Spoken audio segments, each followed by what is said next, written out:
নমস্কার। খবরের অন্তরালের খবর নিয়ে ক্যালকাটা ডায়ালগস থেকে আমি মনোজ দাস।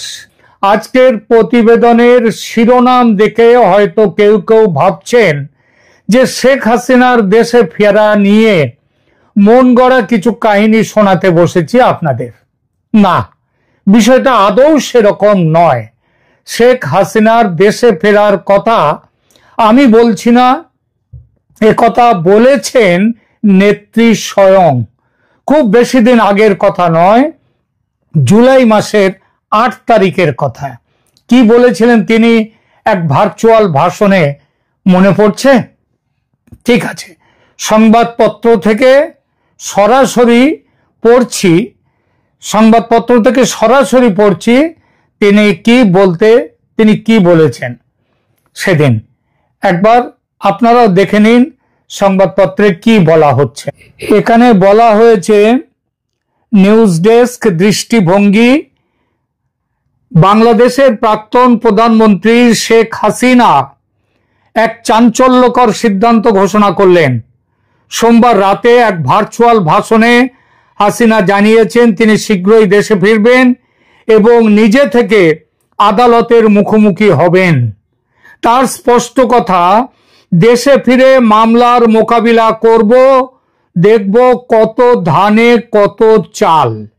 এই ঘোষণা যথেষ্ট তাৎপর্যপূর্ণ, কারণ এতদিন পর্যন্ত হাসিনা ও তার দল আওয়ামী লীগ আন্তর্জাতিক অপরাধ ট্রাইব্যুনালে, মানে যেটা ইন্টারন্যাশনাল ক্রাইমস ট্রাইব্যুনাল, সেখানে চলমান মামলাগুলিকে অবৈধ বলে দাবি করে এসেছেন এবং এসব বিচার বয়কট করার ডাক দিয়েছিলেন।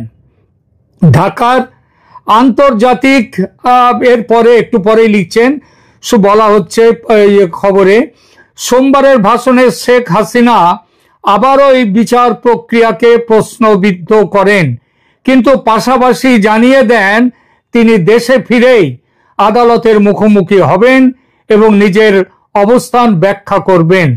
উল্লেখযোগ্যভাবে আদালত অবমাননার এক মামলায়, কন্টেম্পট অফ কোর্ট, সেখানে তিনি হাজির হননি বলে ইতিমধ্যেই তাকে 6 মাসের কারাদণ্ড দিয়েছে ট্রাইব্যুনাল।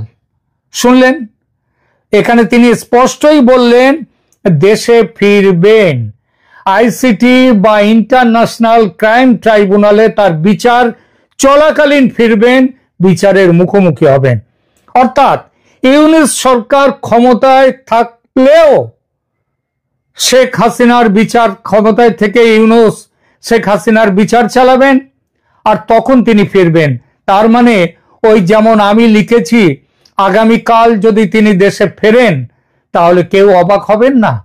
আর দেশে ফিরলে তার নিরাপত্তা ইত্যাদি কি হতে পারে এবং তার কি প্রতিক্রিয়া হবে দেশে ও বিশ্বে, সেই নিয়ে ছোট্ট করে 2 কথা বলবো এখন।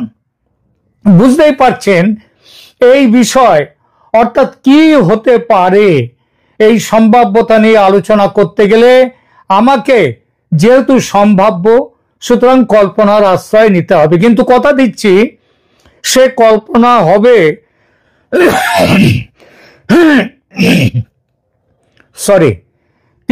কল্পনা হবে বাস্তব পরিস্থিতি বিচার করে, বাস্তবের মাটিতে দাঁড়িয়ে।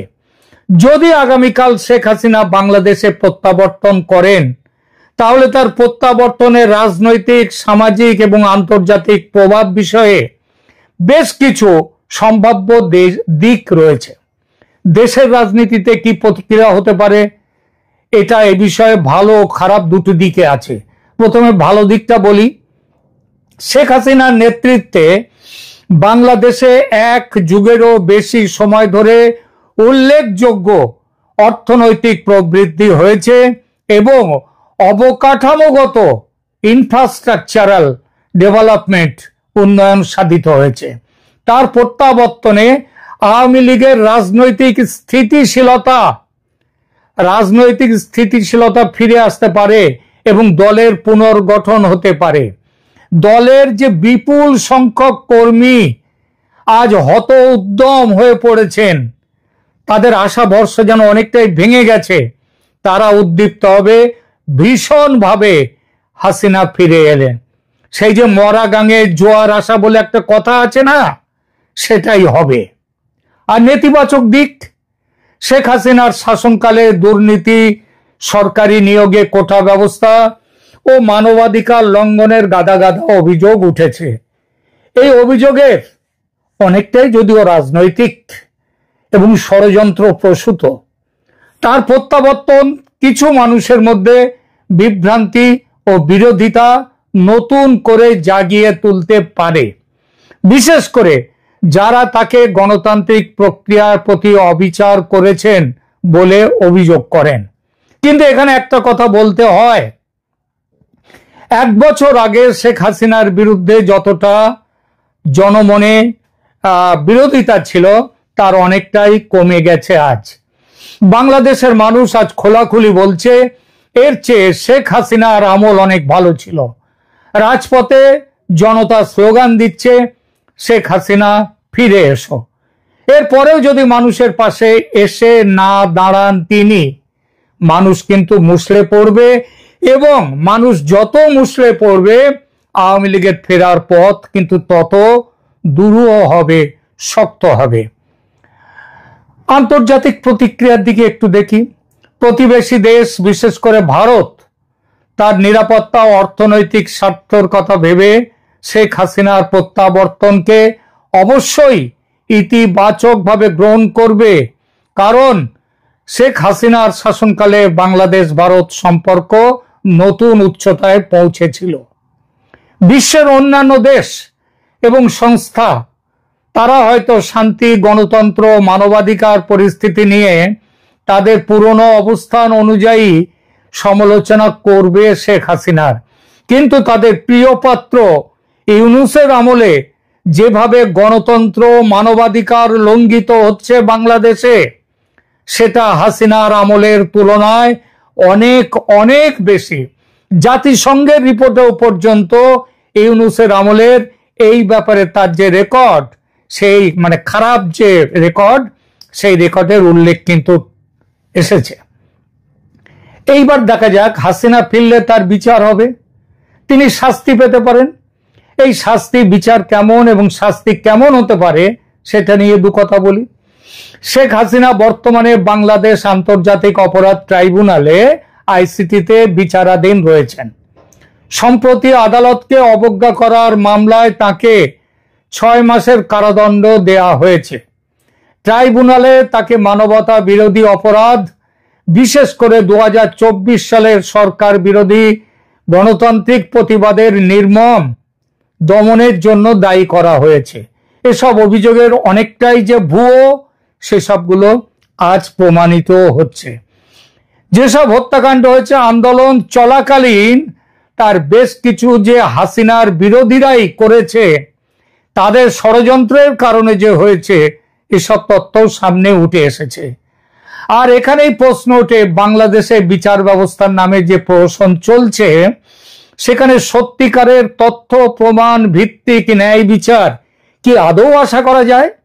অবশ্যই যায় না, আশা করা যায় না। আর এখানেই সন্দেহ জাগে, তাহলে হাতে পেলে যদি বিচারের নামে চরম অবিচার করে বিচারহীনতার মাধ্যমে হাসিনাকে জুলফিকার আলী ভুট্টোর মতো ফাঁসি কাটে ঝুলিয়ে দেওয়ার চেষ্টা হয়, তাহলে কি হবে? দেখুন, ভুট্টোকে ফাঁসি দিয়েছিল সামরিক শাসক জিয়াউল হক। বাংলাদেশে সামরিক শাসন নেই। গত বছর যিনি আর্মি প্রধান ছিলেন, সেই ওয়াকারুজ্জামান আজও প্রধান। হাসিনার পতনের দায় তার উপর বর্তায় ঠিকই, কিন্তু হাসিনাকে হত্যা করার কোনো প্ল্যান যেমন সেদিন ছিল না ওয়াকারুজ্জামানের, তেমনি আজও নেই। মনে রাখতে হবে, হাসিনার উপর মানুষের ক্রোধ সেদিন যে উচ্চতায় ছিল, আজ তার থেকে অনেক নেমে এসেছে। এই পরিস্থিতিতে হাসিনার প্রাণ সংশয়ের আশঙ্কা নেই বললেই চলে। কিন্তু বিচারে যদি প্রাণদণ্ড দেয়া হয়, এখানে কথা হচ্ছে ভুট্টো কিসের জন্য প্রাণদণ্ড পেয়েছিলেন? তার এক রাজনৈতিক বিরোধীকে হত্যার দায়ে অভিযুক্ত হয়ে সামরিক আদালতে। বাংলাদেশের শেখ হাসিনার যে বিচারের কথা হচ্ছে সেটা কিন্তু সামরিক আদালতে নয়। ভুট্টোকে আপিল করতে দেয়া হয়নি, কিন্তু হাসিনার বিরুদ্ধে হত্যার অভিযোগ বলে যা আছে বলা হচ্ছে সেটা প্রশাসনিক প্রধান হিসেবে তার নির্দেশের জন্য, এই নির্দেশের জন্য পরবর্তীকালে এই যে ইউনূস, মোহাম্মদ ইউনূস, তাকেও তাহলে সেই একই ধারায় বিচারের সম্মুখীন হতে হবে। সুতরাং এই যে প্রাণদণ্ডের আশঙ্কা, ফাঁসির আশঙ্কা, এটা একমাত্র গায়ের জ্বালা মেটাতে জামাত তারা যা ভাবছে সেই ভাবনার প্রতিফলন। আসলে শেখ হাসিনা দেশে ফিরলে তাকে জেলে থাকতে হবে নিশ্চয়ই, কিন্তু তার মৃত্যুদণ্ডের কোনো কিংবা জেলের মধ্যে মেরে ফেলার কোনো সম্ভাবনা নেই, কারণ সেখানকার যে সেনা, সেই সেনা অনেকটাই কিন্তু হাসিনার পক্ষেও রয়েছে কিছুটা হলেও। এই সেনা তার পতনের জন্য দায়ী, কিন্তু তার জীবন বাঁচিয়েছেও কিন্তু এই সেনা, এটা মনে রাখতে হবে। 1 বছর আগে বাঁচিয়েছে, এখন তাকে হাতে পেয়ে মেরে ফেলবে, সেটা সেনা করবে না। তাহলে প্রশ্ন আসছে, শেখ হাসিনার জন্য এই মুহূর্তে সেরা পদক্ষেপ কি? তিনি ভারতে থাকলে রাজনৈতিকভাবে তার ফিরে আসাটা কিন্তু ক্রমেই দূরে সরে যেতে থাকবে। তিনি নিজে যে কথা বলেছেন, দেশে ফিরে বিচার ব্যবস্থার মুখোমুখি হবেন, এটাই তার সেরা পদক্ষেপ হওয়া উচিত। ইন্দিরা গান্ধী জরুরি অবস্থার পর নির্বাচনে হেরে যান ভয়ঙ্কর ভাবে, তাকে জেলে পাঠানো হয়। দেশের মানুষ যারা ইন্দিরা গান্ধীর চরম বিরোধী হয়েছিল, তারাও ইন্দিরাকে জেলে পাঠানোটা মেনে নিতে পারেনি। ইন্দিরা ফিরতে পেরেছিলেন উইথ ফ্লাইং কালার্স, আরো বিপুল জনসমর্থন নিয়ে। জেল যাত্রার এইটাও সুবিধা, রাজনৈতিক নেতারা জেলে গেলে তাদের যে সাপোর্ট বেস, জনপ্রিয়তা, সেটা বহুগুণ বেড়ে যায়। হাসিনার ক্ষেত্রেও সেটাই হতে বাধ্য। এবার আলোচনায় দেখব কবে তিনি ফিরতে পারেন। বিশ্বের এবং বিশেষ করে দক্ষিণ এশিয়ার ভূ রাজনৈতিক পটভূমির দ্রুত পরিবর্তন হচ্ছে। যেসব খবর আসছে, বাংলাদেশ নিয়ে ভারত, চীন ও রাশিয়ার মধ্যে আলোচনা চলছে খুব গুরুত্বের সঙ্গে।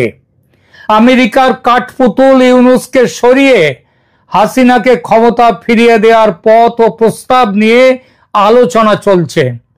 সম্প্রতি অজিত ডোভালের মস্কো সফরের সময় হাসিনার সঙ্গে রুশ প্রেসিডেন্ট পুতিনের ফোনে কথা হয়েছে বলে, সামান্য হাই হ্যালো, সেটাও হয়েছে বলে কিছু খবর পাওয়া যাচ্ছে। পরবর্তী পর্যায়ে চীনে এই মাসের 31শে আগস্ট থেকে শুরু হচ্ছে চীনের সাংহাই কোঅপারেশন অর্গানাইজেশনের সামিট।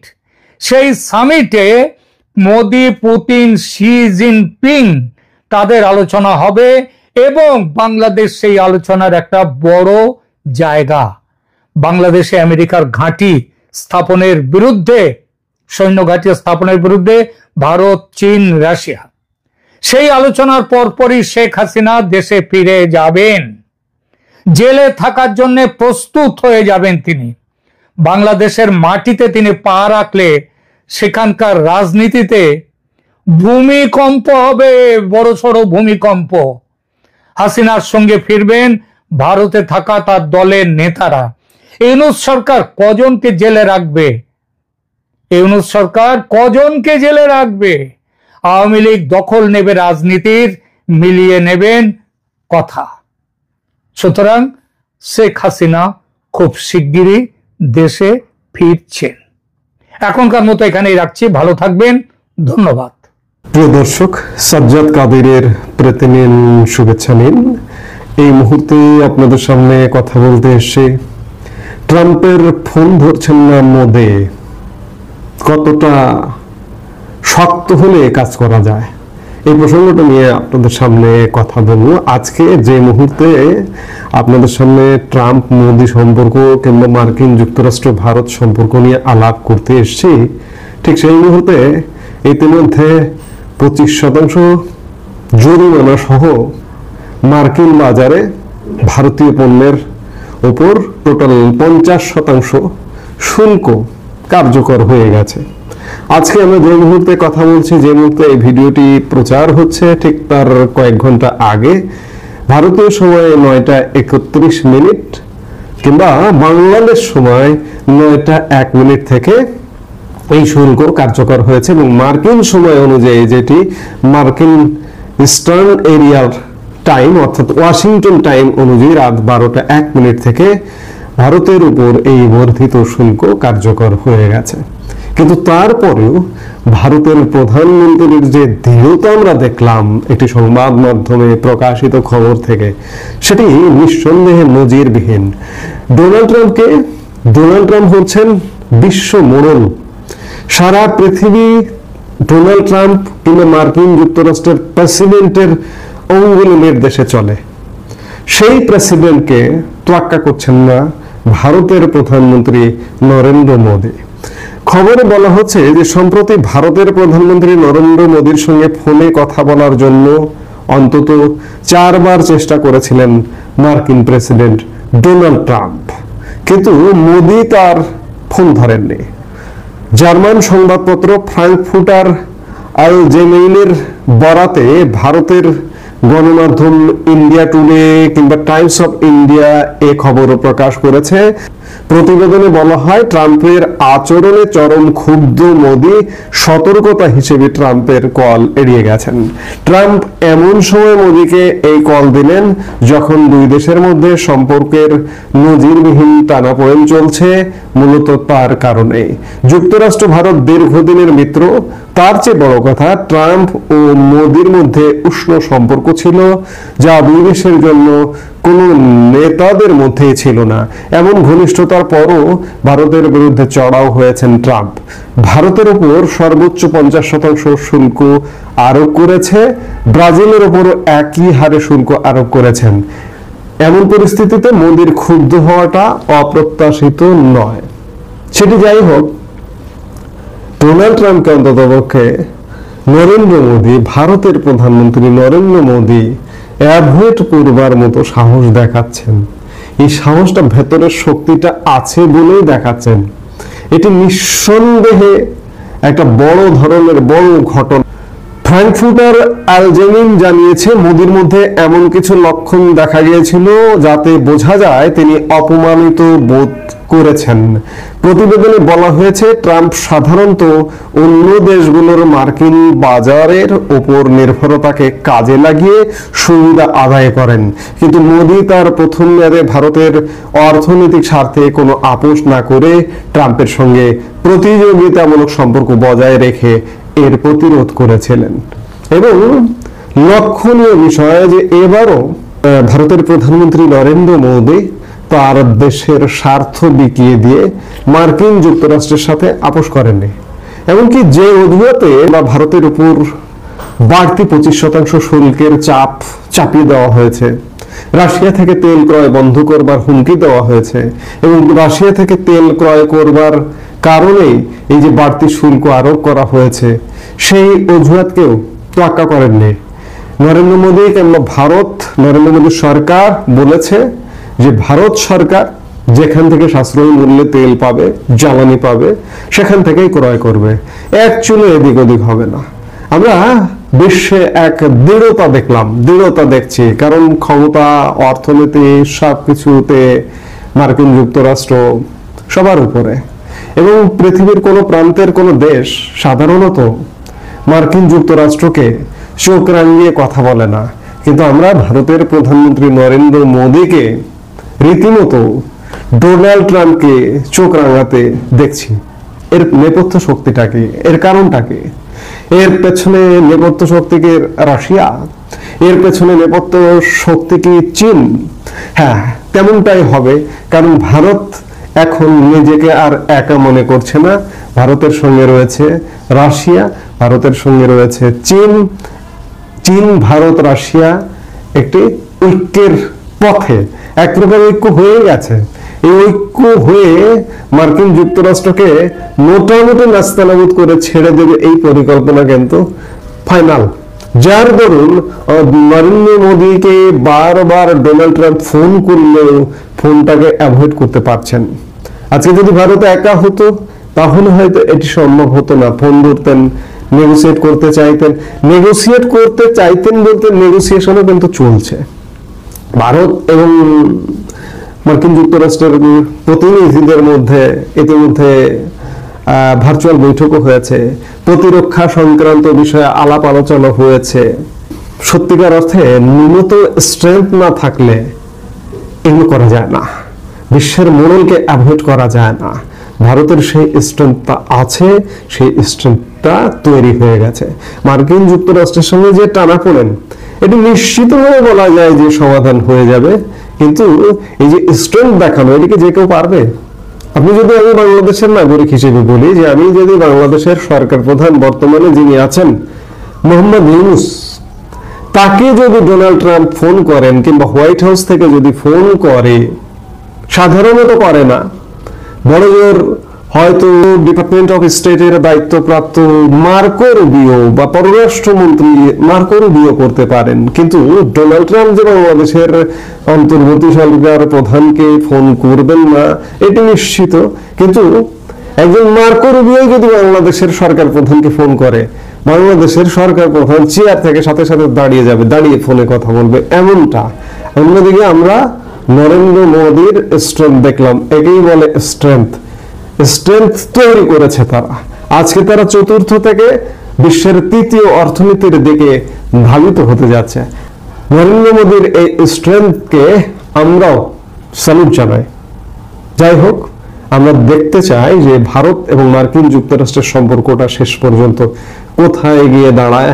আবার এদিকে আরেক মেরুকরণ চীন, রাশিয়া, ইন্ডিয়া কি করতে যাচ্ছে সেগুলো দেখবার জন্য আমরা অধীর আগ্রহে অপেক্ষায় আছি।